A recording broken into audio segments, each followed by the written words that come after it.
Okay, so think about this date for a second. June 26, 1284. Hmm. Usually, when we talk about the 13th century, it all feels so abstract, just numbers in a book. Right, it's just history. But for one town in Germany, that date isn't just history. It's a scar. It's the day the clock stopped. We all think we know the story. Oh, yeah, the guy with the flute. The guy in the colorful clothes, Yeah. a line of rats, and then the kids disappear. Yeah.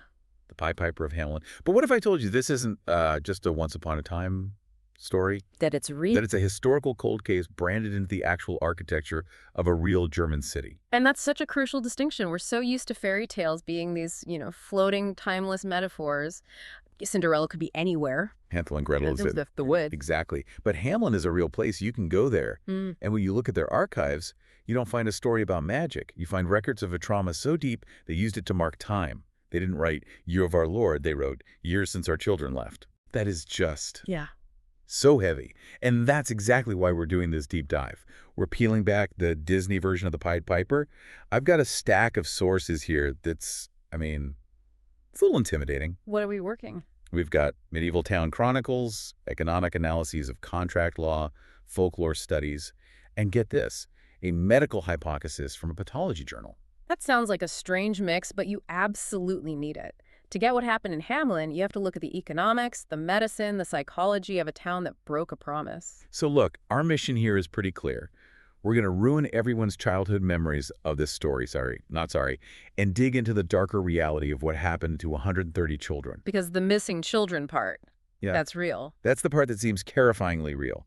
The rats might be a later addition, but the kids. The kids are the core truth, that the whole myth just orbits around. 130 people don't just vanish. Okay, let's unpack this. I want to start with a source that completely changed how I see this tale. I always thought of it as a magical story. A guy with a magic flute. Yeah. But this source argues it's actually a story about business. A gig economy deal gone horribly wrong. Right. If you strip away all the magic, what are you left with? It's a contract dispute. You have a service provider, the piper, and a client, the town. And the source uses this term, inelastic demand. Now, it's been a while since my Econ 101 class. Can you break that down in this context? Yeah, sure. So inelastic demand is just a situation where the buyer needs something so badly that price doesn't matter anymore. You can't walk away. You cannot walk away. And in Hamelin, they have a rat problem. We're not talking a few mice in the pantry. This is a plague-level infestation threatening the town's survival. So they're completely desperate. If they don't solve this, the grain is gone. They starve. Exactly. The mayor has zero leverage. He'll promise anything. So when this stranger, the piper, walks in, he holds all the cards. The mayor promises him 1,000 guilders, a fortune, because he has no other choice. Let's talk about the piper for a second. Mm. Our sources call him a specialist. But looking at the social structure back then, he wasn't exactly a respected consultant, was he? No, not at all. And this is a really important piece of the puzzle. In medieval Europe, people who dealt with death or vermin executioners, rat catchers, they were social outcasts. Ah, okay. One of the sources makes this amazing comparison to the Burakumin in Japan. I saw that note. Who were they?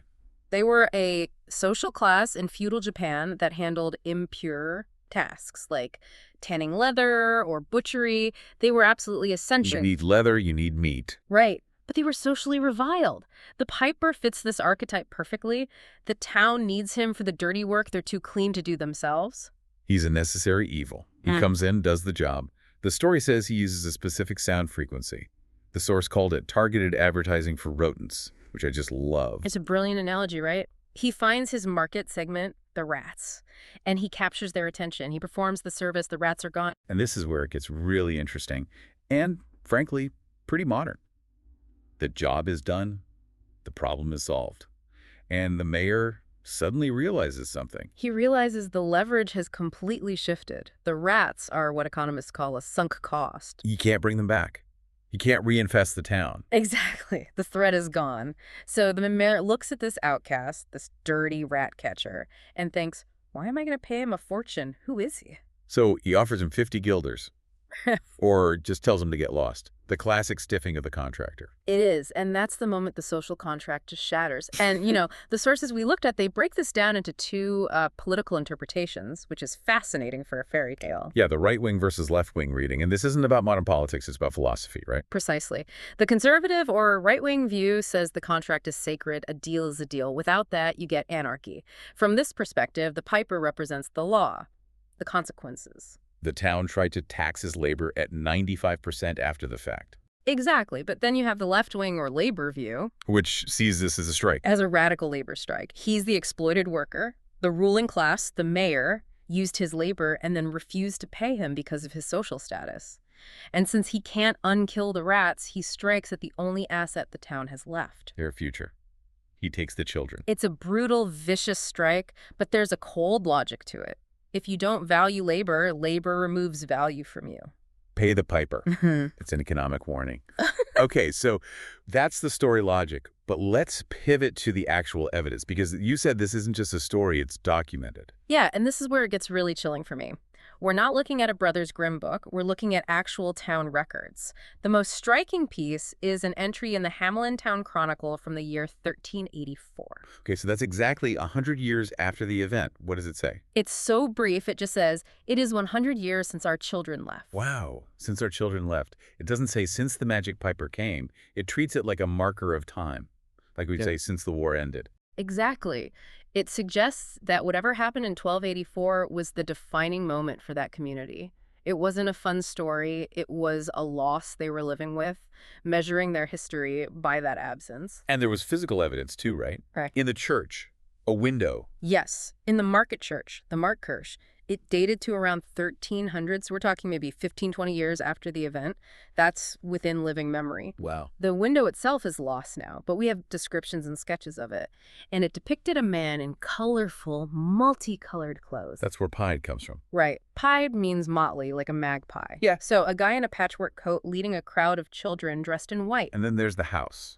The Rattenfinger house. The rat catcher's house. It was built much later, 1602. But there's an inscription on the side that's almost like a police report. It's so specific. What does it say? It names the date, June 26, 1284. It names the feast day, Saints John and Paul, and it gives the number. 130 children led out of town to a place called Calvary near the Koppenberg Hills and lost forever. That level of detail. The specific hill, the specific day. That's what makes this stick with you. But here's the twist that absolutely blew my mind reading the sources. We all know the rats are the catalyst, right? Piper kills rats, town stiffs Piper, Piper takes kids. What it? But the earliest records don't mention rats at all. Right. The window, no rats. The chronicle, no rats. That is the crucial discrepancy. The rats seem to be a much later addition, probably from the 16th century, almost 300 years later. It seems like the rat catcher story was grafted onto an earlier, simpler, and much sadder tragedy. Which makes it so much more unsettling. If you take away the rats, you take away the justification, the idea that the town deserved it, you're just left with a man in colorful clothes and 130 missing kids. And that's the big question. So where did they go? What actually happened? Well, this is where historians have been arguing for centuries, but our sources point to three main theories. The most accepted one is known as the locator theory. The locator theory. This goes back to that economic depression we talked about. Yes. So in the 13th century, this part of Germany was facing hardship overpopulation, not enough land. At the same time, rulers in the east, in places like Transylvania and Brandenburg, were desperate for people to colonize their lands. So you have too many people in the west and not enough in the east. Exactly. And the people hired to bridge that gap were called locators. They were basically medieval headhunters. And here's the kicker. They were known for dressing in bright, colorful clothing to attract attention. They'd come into town, play music, gather a crowd. Wait a minute, so the magic music was a marketing stunt. It was a sales pitch. The locator gets on a crate and says, "Hey, you're starving here. Come with me to the east. I can promise you your own farm, low taxes, freedom." That would sound pretty good if you're a teenager with no future in Hamelin. It would sound incredible. So. And this also changes how we think of children. In medieval terms, children of the town could just mean the younger generation, young adults. The exact people you'd need to start a new colony. Yeah. So the theory is a recruiter shows up, makes a great offer, and 130 young people just leave. And for the parents left behind, for the town that just lost its entire workforce, it would feel like a death. It would be remembered as a kidnapping. It shifts the blame. It's not, our kids left because we failed them. It's, a wicked stranger stole them with magic. That makes so much sense. It protects the town's ego. But there is a darker theory. Oh, yeah. And this one brings the rats back into it, but not how you think. This comes from the American Journal of Dermatopathology. Not your usual folklore source. Not at all. But they ask a fascinating question. What if pied didn't refer to the piper's coat? What if it referred to the children? Their skin. Their skin. Pied means spotted or mottled. The theory is this could be a reference to the symptoms of a disease, specifically murine typhus. Which is carried by Rats, or the fleas on rats. Hmm. So the collective memory might have connected the children's deaths to rats, even if the rat catcher part was made up later. Exactly. If an epidemic killed the town's youth, the piper might not be a person at all. He could be a metaphor for death, leading a dance of death. Which connects to another medical idea in the sources, the dancing plague. Choreomania. It sounds like a horror movie, but it was a real phenomenon.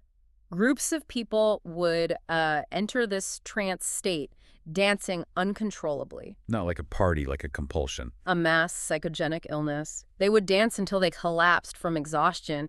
If 130 young people danced their way out of Hamelin in a delirium and died in the hills, you can see how that becomes a legend. That is a terrifying image. One last theory, because it goes back to that date, June 26th. Why that specific day? That date is essentially midsummer. It's right near the summer solstice, and even in Christian Germany, old pagan traditions were still alive. Midsummer was a time for bonfires and celebrations in the hills. Which the church authorities would have hated. Absolutely forbidden. So the theory goes, the piper was maybe a local shaman, a youth leader. He takes the kids out to the Koppenberg Hills for a secret solstice party. And then what? Disaster. Maybe a natural one, a landslide, a sinkhole, or maybe it was a massacre. Maybe the local authorities sent men to break it up and it turned violent. And the town covers it up. They have to. They can't admit they killed their own kids, so they invent the story of the stranger. It absolves them. It's just amazing how all these theories, migration, disease, massacre, they all fit the evidence. We might never know for sure. But the town remembers. Tell me about the street, the Bungelosenstrasse. The Bungelosenstrasse, it translates to the street without drums. And this is one of the most poignant parts of the legacy. Even today, in the 21st century, there is a street in Hamelin where, by law, no music is allowed to be played. Wait, for real? Like today? Today, no music, no dancing. Even wedding processions have to stop their music, walk down the street in silence, and then start up again on the other side. That's wild, after more than 700 years. It's believed to be the last place the children were seen. That prohibition is a form of ritualized silence. It's the town remembering its trauma through the absence of sound. But at the same time, and this is the irony that drives me crazy, Hamelin is now Pied Piper City. They have bakeries selling little bread rolls shaped like rats. It's the paradox of dark tourism, isn't it? The trauma that almost destroyed the town is now what keeps it on the map. They've commercialized the ghost that haunts them. It's such a weird mix of reverence and, I don't know, kitsch. Yeah. So let's bring this all together. When we step back, what's the deep dive takeaway here? Why does this story still matter? I think whether it was migration or a plague or a massacre, the core truth is about a broken social contract. The story survives for 700 years because of the betrayal. It's about trust. Exactly. A town made a promise to the person who solved their biggest problem. They undervalued him because he was an outsider, because his job was dirty, and they broke that promise, and the cost was their future. That's the thing that sticks with me. Pay the piper. We say it all the time, but it's not just an idiom. It's an economic law. If you stiff the person doing the essential invisible labor, the interest rate on that debt is infinite. The mayor thought he was saving 950 guilders. Instead, he lost a generation. It forces us to look at how we value people, the ones who clean up our messes. The piper was an outcast until he was needed, and then he was discarded. The story says you cannot do that without consequences. It's a heavy lesson from a fairy tale. So here's my final thought for you listening. We don't have pipers in multicolored coats anymore, but we have plenty of modern rat catchers, people doing the essential gritty jobs that keep our society running, often for little pay and little respect. The question is, who are we refusing to pay today, and what's going to happen when the music finally stops? That is the question. Thanks for diving deep with us. We'll see you next time.